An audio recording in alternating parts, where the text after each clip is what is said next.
Welcome to Late Night Vibes with Ine and Cece. It's been a while since I've recorded videos, and that's because I've got a lot going on around me. But I want to thank you all for still hanging on. I want to thank you all for your continuous support. So yes, we're back to making videos again. Again. So today's video is not so much of a good one, but I just have to narrate the story because the gentleman has given me his consent to tell the story. I'm not going to mention his name. The case is still before the court, so we're not here to decide on innocence or guilt, but we just want people to learn from this man's story. So this man came into the UK from his family. Came into the UK from Africa for a fresh start. He came with his family. 3 years down the line, he's homeless. He has health issues. And he's been suspended from work. And he has court case.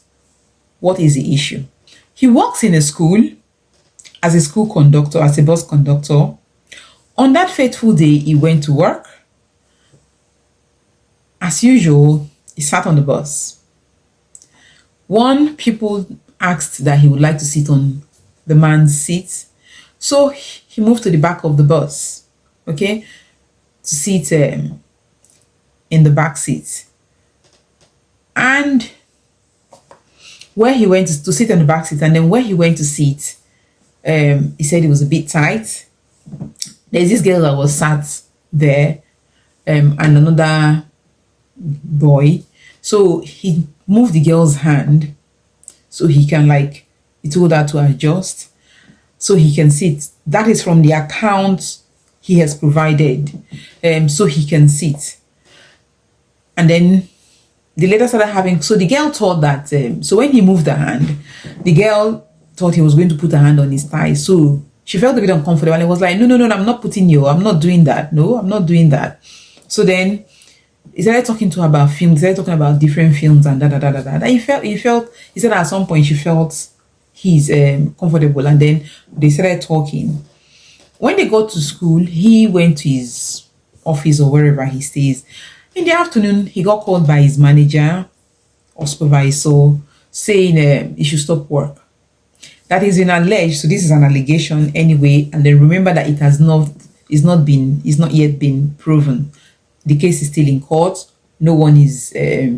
This video is not about, again, I have to reiterate, this video is not about deciding guilt or innocence. It's just about lessons that people would learn around safeguarding, working with young people, and knowing professional boundaries, following due process. That's why we're making this video. So it's been alleged that he touched a minor inappropriately. He was like, what? So he couldn't believe what he heard. So he went home, couldn't sleep that night, woke up the next day, and he's had stroke. So his speech is being distorted. Of course, you know what it means for someone to have stroke. So he had stroke and he's receiving medical attention, going to hospital, going to the GP and all of that, and taking medication. Again, I will still say the case is in court. We're not here to decide guilt. Neither are we here to decide innocence, but we want you to learn lessons. So what are the lessons for you to learn, for us to learn from this man's story? Be careful about physical contact. Verbal instruction is enough, especially when we're walking around children. For those coming to the UK, it's important to learn all of these things. Some of us have been here for a long time. Even at that, we're still very careful around things we do.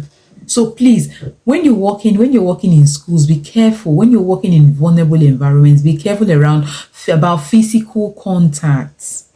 Verbal instruction is enough, please. Then the next lesson is understanding safeguarding rules. It's very important to understand safeguarding rules. Schools and transport providers have strict safeguarding policies.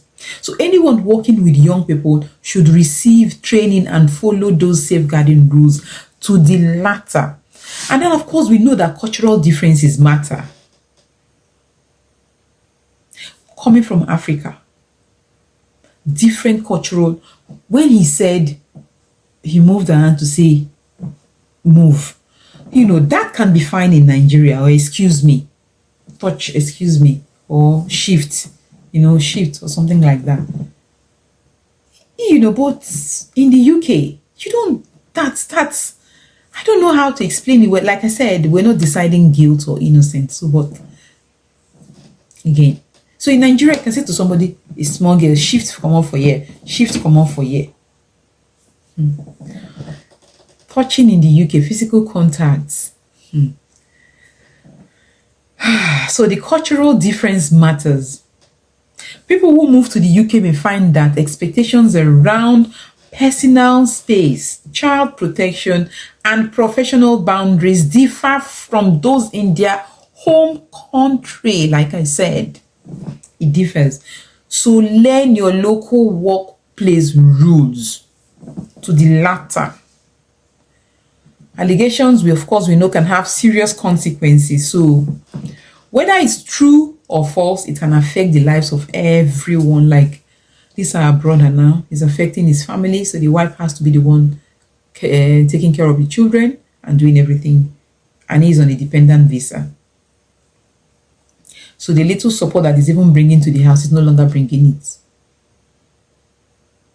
She's the main applicant. He's a dependent. So him that was doing the main job is no longer bringing again. So what does that mean? So it's affecting everyone. It will have impact on everyone. Investigations can even affect the DBS. It can affect DBS. It can impact health, finance, employment, family life. So please, not reaching conclusion here. So please, I would ask that you keep your comments respectful. What we need is support. What we need is advice. Please, I'm going to drop my email in the comment section, but please keep your comment respectful. This is real story happening to real people, real person. And then the next one is having a support network. When you come to a country, for people that move into a country newly, try and find a support network. If it means bonding, finding your people, finding different support networks, anything that would work for you. It does not really have to be your people anyway, but just find some sort of support network. And then you will see the benefits that will come from different community groups that you formed. So that's where we are now. So please know that the case is still before the courts. The person in question is denying wrongdoing. It's an allegation that has not yet been proven, but we're just here for the lessons that would be learned from this story. And on that note, I want to say thank you for watching, and I will see you again very soon.